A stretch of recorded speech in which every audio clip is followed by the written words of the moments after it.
Coming up on today's episode of the Salesman Podcast.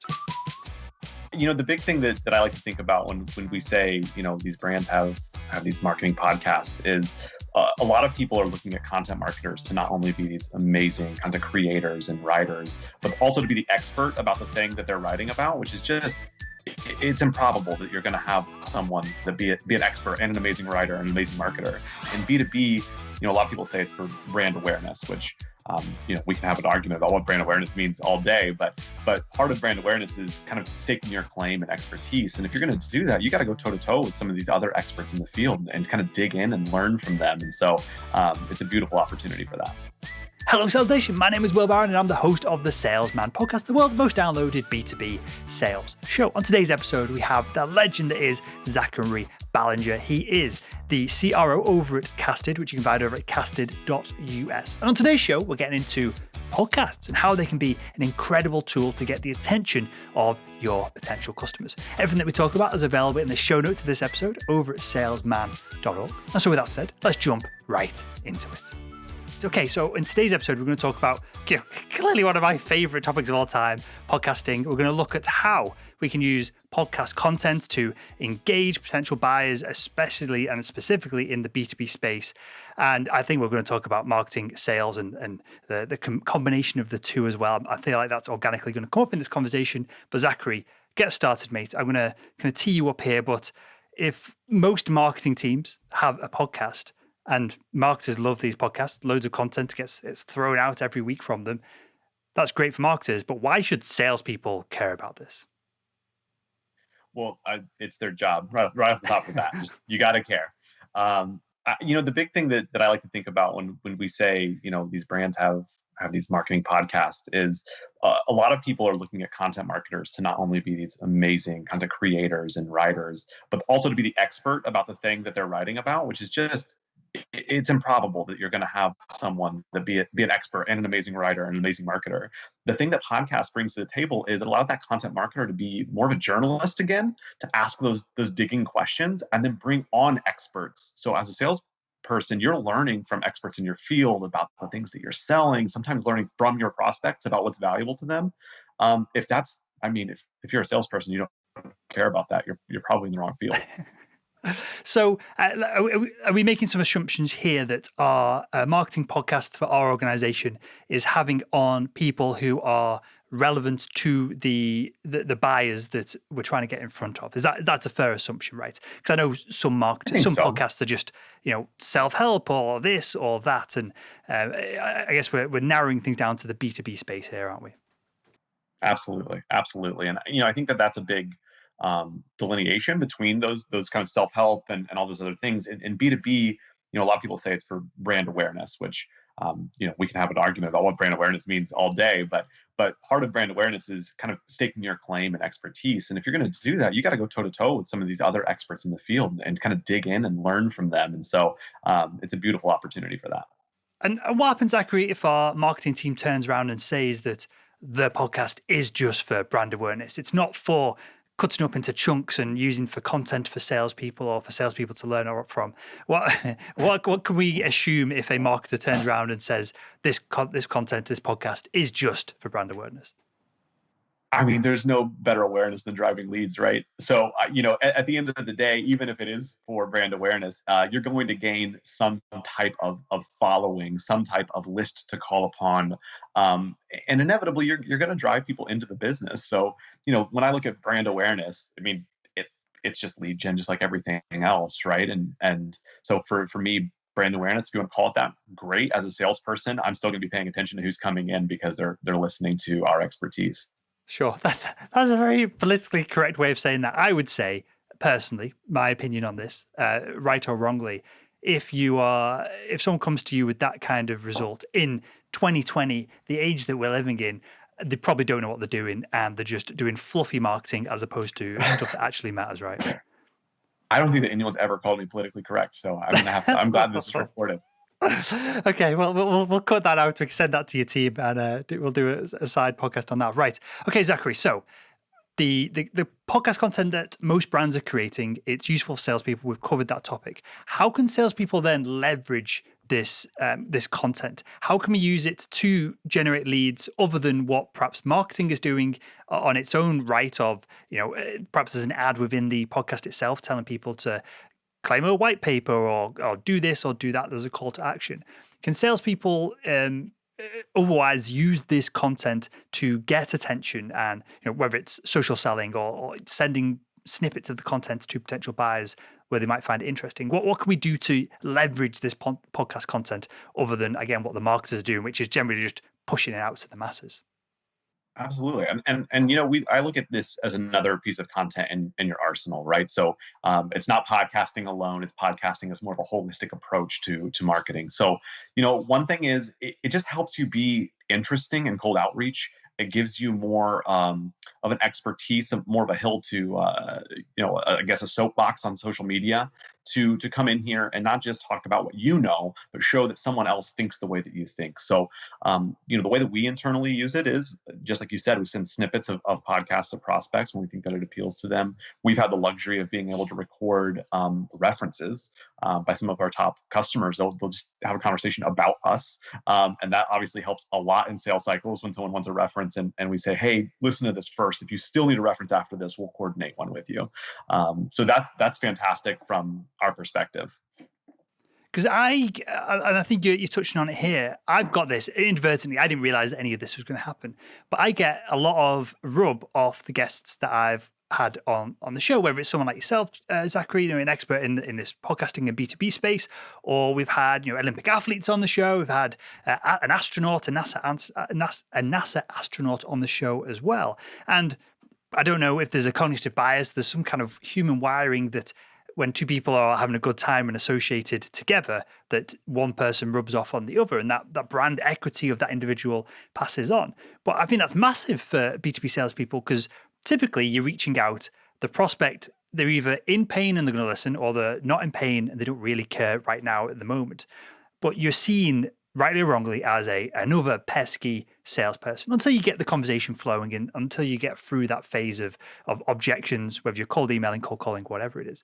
But to be able to send a piece of content where hopefully it's somebody that your prospect really looks up to, is chatting with someone from your organization, that immediately, I feel, has a massive positive, or potentially massive positive impact on the brand that you're representing, and you then get the rub of sharing that with the people that you're reaching out to.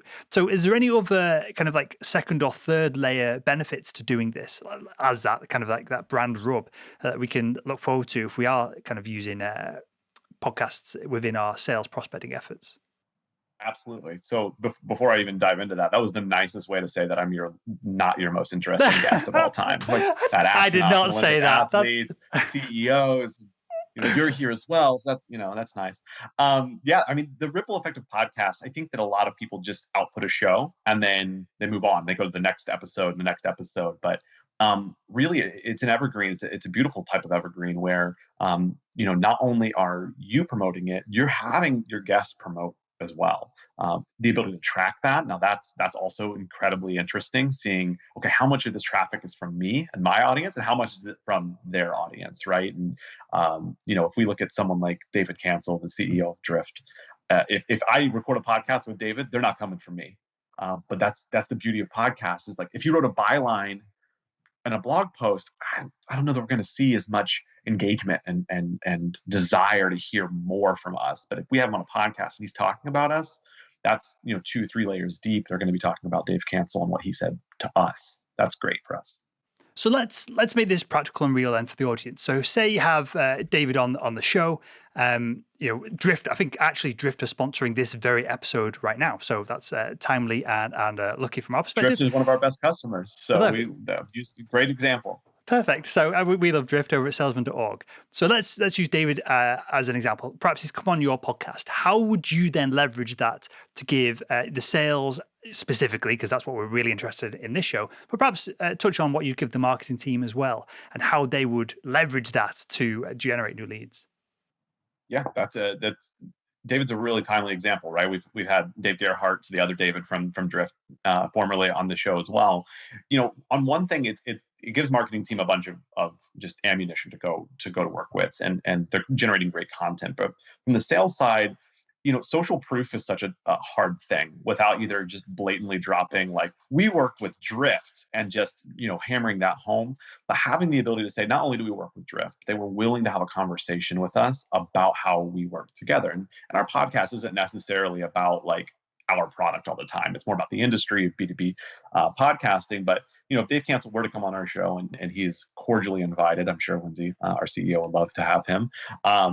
To talk about how Drift prioritizes their B2B podcasts. Well, that is ammunition, right? Because Drift, one of these organizations that people kind of aspire to, right? They're on a rocket ship, and everything they do is gold right now, has been gold for a while. And to hear that part of that gold for them is, a B2B podcast. If my sales team doesn't go to work in outbound emails, if they're not talking to prospects who are in the sales cycle now about how Drift, this company that we get to hold up on a petard, I think that's a big miss. Like, salespeople should definitely be talking about social proof. This person came to us essentially, right? We're not going out and just dropping a case study or a use case. We had a conversation, and that's engaging, and you can listen to it and learn some things. My sales team better be using that. I know that they are, but I hope they're going to hear this and they take this as a threat as well. They better continue using this stuff. Well, we can re-leverage this to motivate the team as well as another use for the podcast. What does it look like? Very practically, you don't need to give us word for word what it would look like in an email, but how would you pitch that content in the sales context of, would it be a video embedded within an email? Would it be a kind of a post on LinkedIn? Would it be commenting on other people's posts on LinkedIn? How would you get that, or what is the content you would share? Is it a clip? Is it the whole thing? Is it the whole thing that's timestamped? What is it? And how would you get that in front of the right people? Yeah, so we take a few prongs to our approach. One is I look at our LinkedIn presence as sales, not just my team or myself, but a sales LinkedIn presence, your brand, right? No one gives a shit what Cassett is posting on LinkedIn. It's what the Cassett people are posting on LinkedIn, and so we leverage that as marketing. Our sales team is doing marketing essentially. So what are they sending out to apply to their version of the masses? Then when we get into our outbound, it's more specific and it's more about, okay, I've done a little bit of research. I know some of the struggles that you're dealing with. I know your tech stack, first of all.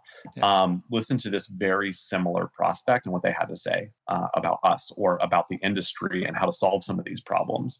So we do a little bit of both, kind of that one-to-one, which is it's a slog. I mean, it's tough to get really personalized one-to-one communications, but we really continue to encourage that. And then LinkedIn is more, the version of masses for a salesperson. Maybe that's 10 accounts, maybe not like the marketing masses, right? A little bit more specific, targeted, but it's both. Commenting on LinkedIn posts is a fascinating discussion to be had. I think that it can be sleazy, but I also think that it can be well done when you're engaging in the conversation in a way that's appropriate and not selling. And if you LinkedIn message someone, it better be really good. It better be really good, because those are the things that really, I think, can lose people quickly. For sure. And what I like about this approach then is that if you do a new podcast each week, maybe you're not going to email the same person or send them a LinkedIn message each week, but how can I say this? I guess I'm almost turning into a marketer right here. And so the audience are like being slightly sick in their mouths as they're hearing this, because they want to know how to get deals done and get attention, as opposed to the larger brand things that we can talk about here. But if we just go into marketing for a second, because I want to talk about how our salespeople can approach their marketing team and get them to do some of this work for us. We'll wrap up the show with that, Zachary. But if we go into the marketing front, I feel like there's probably a numerous, say 3 or 4 tracks of customers. So I sell to CRM organizations, sales enablement organizations, companies that want to be in front of a affluent audience. Probably the main 3 tracks I sell to when I'm selling ad space on the Salesman Podcast. Now, I could do, if I wanted to be strategic about this, which I'm clearly not at all, I could have someone on the show to talk about CRM. I could have someone on the show to talk about sales enablement. I could have someone on to talk about success skills or the lifestyle side of things. And if I did that every other week, I mean, at least once a month, I'd have a very specific piece of content that is valuable to one specific line of my potential buyers that could go out to them. And that's probably a reasonable cadence then of every 3 or 4 weeks. Hey, we did this podcast. This is probably valuable to you. And so what I'm getting at here is how strategic do we need to be with all of this? Because it seems like if we did what I just described off the top of my head, I'm sure we could make a better plan if we tried. One podcast a week is enough content to prospect for a large team forever, ongoing. Yeah. We actually recommend not doing once a week. We actually recommend every other week. We had a few customers do some tests and just like letting that cadence kind of draw out and like let people hear it, let people listen before something else is on the table. It's a side note. In terms of strategy, I look at it in a few different ways. You could do that.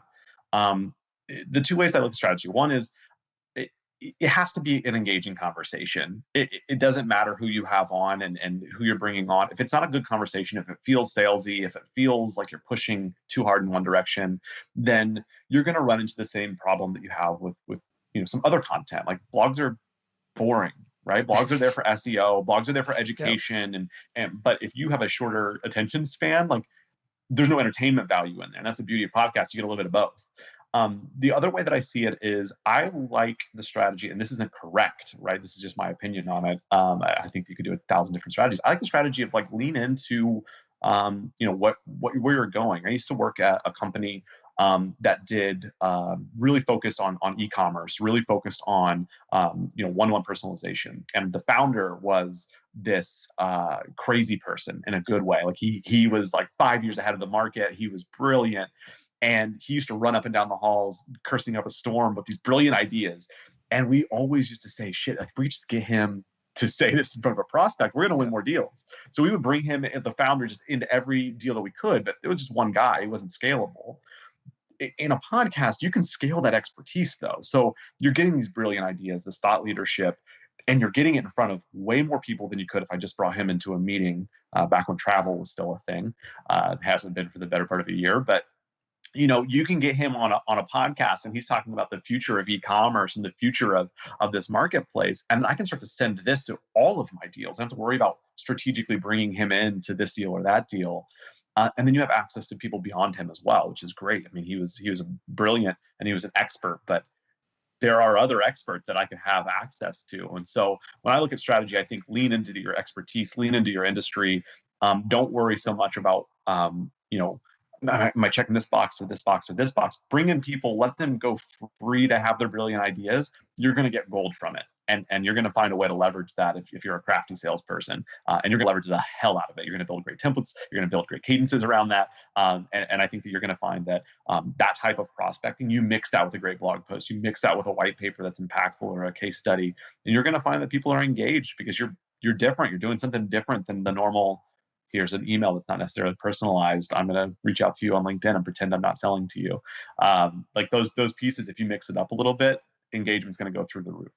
And you just touched on something really important there that I've never considered before, and this is really valuable. Anyone can send some spammy email, and we did it. It was years ago now. We did a big piece with HubSpot, and I shared a bunch of templates that I've used to sell ad space on the podcast.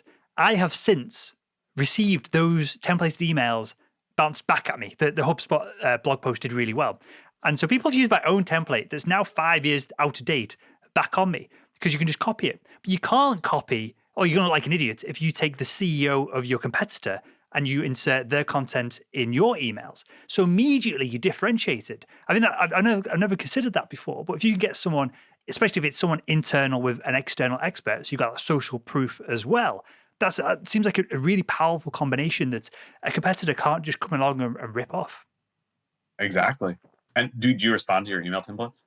I would just be like, hello, this is great. I think the first time I got it, I've had it a few times now. The first time I got it through, I emailed the person back and didn't get a response because I wanted to then, I was basically asking for permission if I could use this as a LinkedIn post to screenshot it and compare it against the original blog. But I didn't get a response. So that was as far as we got with that one, Zachary. Okay, so let's wrap up the conversation with this because I feel like we're talking in best case scenario here of, we have a great CEO.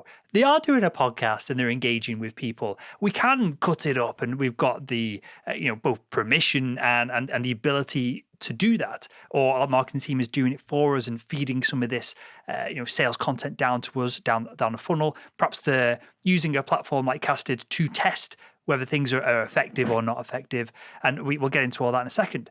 But what do we do if we've got a crappy brand podcast that's going on in the background and it's not really applicable for anything that we're discussing here? What do we need to do, say, or kind of like fight with our marketing team over to get them on board with some of this, other than say, listen to this show with Zachary? So the worst case scenario is something we deal with a lot. Like we have a lot of customers that come on before their customers, and it's okay. We gotta redo the strategy, right? So one thing is, sales marketing is sales. So first of all, we need to make sure that the marketing is aligned to the end goal of revenue, and we also need to make sure the sales is aligned to the long tail of marketing. Like it's not all going to be immediate results. Your responsibility as a salesperson, if your marketing team is doing something that you think is maybe not as effective, don't just say it sucks. You got to bring some proof. You got to bring some suggestions. You got to be constructive, and you also have to be clear with what you need. If it's a brand play, if that's the claim, then tell them that the best way to get a brand play is to bring on experts in the field and to discuss strategies, to be provocative, right? I think you sent me some pre-questions to our podcast, a little behind the scenes look here, and your questions were relatively provocative, right? And it's like, okay, that was going to prompt a conversation, and whether the fight is real or not doesn't really matter. Like the conversation is what matters. So, if I'm at a place like Marcis, which congratulations to them, they just got acquired, and that's where I came from. But if I'm there, you could have a brand podcast that just talks about email marketing as a standalone tactic, right? Or you can do what Marcis did and have this podcast where you're bringing on experts in the e-commerce area where you're talking about their email marketing strategy and how it impacts their bottom line. And now suddenly you're having on not just prospects, not just customers, but you're experts in the field. And I remember one specifically, Chelsea Muller, who's a CMO in the US. She came onto the podcast and she's this e-commerce expert. And she came onto the podcast and just schooled us on their strategy. And immediately salespeople are like, how do I need to get this out to people who look up to her. I need to get this out to my people. So, be clear. You need experts. If it's just a brand play, well, what do you mean? Like, clarify what do you mean brand play? Because for me as a salesperson, a great brand play is something that gives me authority in the marketplace and gives our whole business authority in the marketplace. That makes total sense. It's funny. I'll go even further behind the scenes here. That email I sent. So for the audience listening, Sales Nation, I always send the overall topic view, and then a few starting points, just so the conversation is somewhat lubricated at the beginning of it, and then we see where we go from there. I put in brackets and then deleted it afterwards. I was just like, P.S. I'm not trying to be an arse with this. I'm just trying to play devil's advocate slightly with these questions and go back and forth. And I was like, if I put that, it sounds like I'm being an ass. So then it sounds like you're being an ass, yeah. So I deleted it and just sent it. But it's funny that you picked up on the fact that they were relatively provocative when you probably I don't like the thought of a guest who's you're doing us a favor by coming on the show and sharing your expertise here. I hate the thought that they're sat there going, oh bloody hell, it's going to be a battle this, and sometimes it does end up a battle, which is good, but you can gauge it, and if the other person's having a good time, you can go back and forth, and that's good. But yeah, that's just for the is it the removing the fourth wall or the third curtain or whatever it is for the audience. Okay, absolutely. So Zachary, final question on this, and this will come back to Casted, the company you're repping here, right? How do we measure this? How do we know if this is a success other than getting replies to emails with clips from podcasts in versus replies to emails with no podcasts in? We can suss that out ourselves. How do we go about measuring this at a higher level and to see if our B2B podcast endeavors are successful in the market? So I'll speak anecdotally, and then we'll go a little more statistically, right? So one thing that we have is for us, and a little bit for our company, just showing off some of our feature set. We actually can see who's listening to our podcast in real time. So a few weeks ago, we released this feature, and we saw 3 or 4 people come in through our Slack channel, which was fun. Like it gives a Slack notification, so and so is listening, very much like a drift notification on Slack. It's like, oh, someone's trying to talk to us. And they were all prospects. And within the next week, we had 4 contracts out to those individuals. So for us, like anecdotally, we were like, wow, this was the perfect first week where we're seeing who's coming in. They're all at companies that we're trying to sell to. And then we got contracts out and we signed them all. So we were like immediately like over the moon. And then our thought was, well, shit, how many times has this happened that we didn't know this? Yeah. And the answer is probably a lot. Statistically, how you look at this and via metric, leads generated by podcasts is something we should be looking at. We look at it for blog posts. We look at, we measure drift by, conversation qualified leads, right? And their CQL model. And so this is a similar thing. These are podcast qualified leads. If you want to add another stupid PQL, MQL, SQL to the whole thing, these are people who are coming in and, their engagement level is up for argument. I don't know that we have a lot of data on, is a podcast listener more engaged or less engaged than a blog post reader? I don't know. But you can be sure that a podcast listener is informed. Like that's why having an expert on is so great. Like things can get lost in text. Things can get lost in a case study. They're only seeing the metrics that you're providing them. Maybe they don't have enough context. When you're listening to a podcast, whether it's 25, 30, hopefully not an hour, but a long podcast, like you're getting informed, you're getting educated through the process. So even if you're at the tippy top of the funnel, okay, you're getting a little bit more educated. If you're at the bottom of the funnel, this could be the thing that just knocks you through, that you're like, okay, I heard the thing that I needed to hear, and this is going to really impact me. So I'm going to go and show that I'm ready to buy. So there's a lot of ways to measure it. Right now, my big focus and our big focus, Holly Tells, our director of marketing, does a great job of kind of measuring backwards, is what kind of leads are influenced through this. And then we kind of take that all the way back to revenue. Sure. And I don't have data on this, so I can't prove it. But I know personally, I've not read a blog post properly in probably like a decade. I skimmed them, go back, and it might be a resource that you go back to multiple times, whereas a podcast, I'm probably not going to listen more than once. But there's more friction to putting the headphones on, going for a walk, or with the dog or whatever it is, or going to the gym and listening to something. There's more friction to download the physical podcast and to tune in. If I'm at my computer, again, put the headphones on and I've got to block everything else out and just watch, or if it's a video podcast or the audio. So I would, again, it's assumption, to have data on this, I would assume that the the engagement, the amount of attention that you're getting from that must be significantly higher than just a generic blog post. And so, I'm really, I don't know about yourself, Zachary, but 5 years ago when I started the Salesman Podcast, I had to explain to people what a podcast was. Now it's so ubiquitous that I no longer have to do that, and people are excited to learn what the podcast is about. And people tune in when they've got nothing to do with sales. They want to, as I said, we've had all kinds of crazy people on the show, and they want to just tune into that kind of stuff.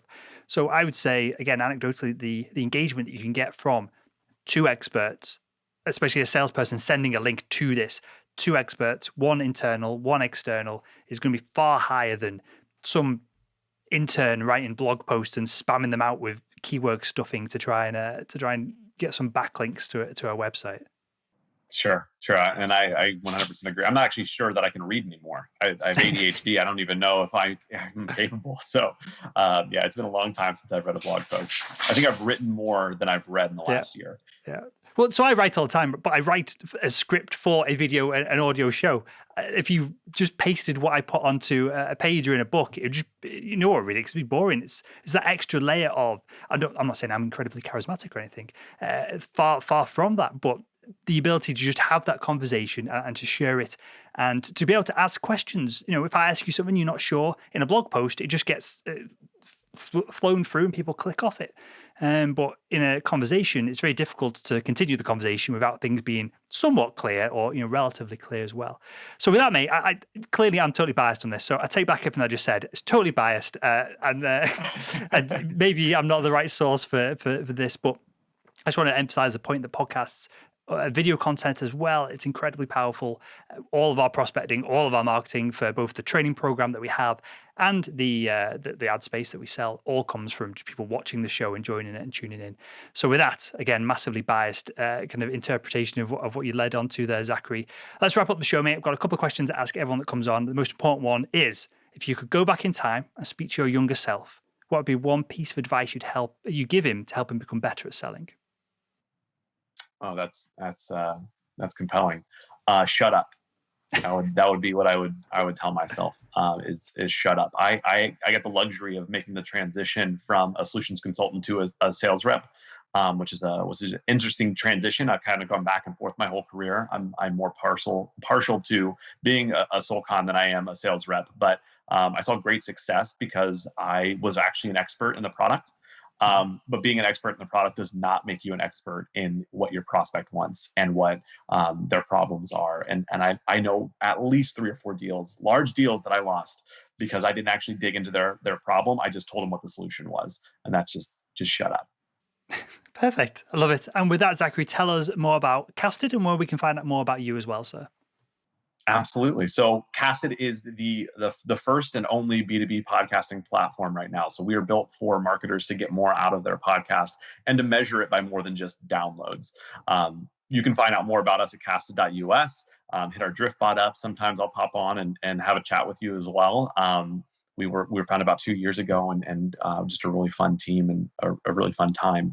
To learn more about me, probably just on the Casted website and LinkedIn. I kind of stay off the social media as to not be too bombastic and offend everyone. So I kind of stay away and keep those opinions to my wife, and then she tells me to shut up. So.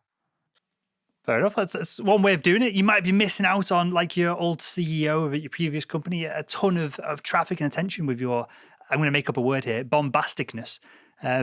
Story for another time, right? So with that, Zachary, I appreciate this, mate. As I said, I'm massively biased. I'm overemphasize podcasting anytime I can for marketing and sales. I think it's an incredible way to get a message across. And so with that, mate, I want to thank you for your time, your energy on this, and for joining us on the Salesman Podcast. Absolutely. Thank you so much, Will. This was a great time.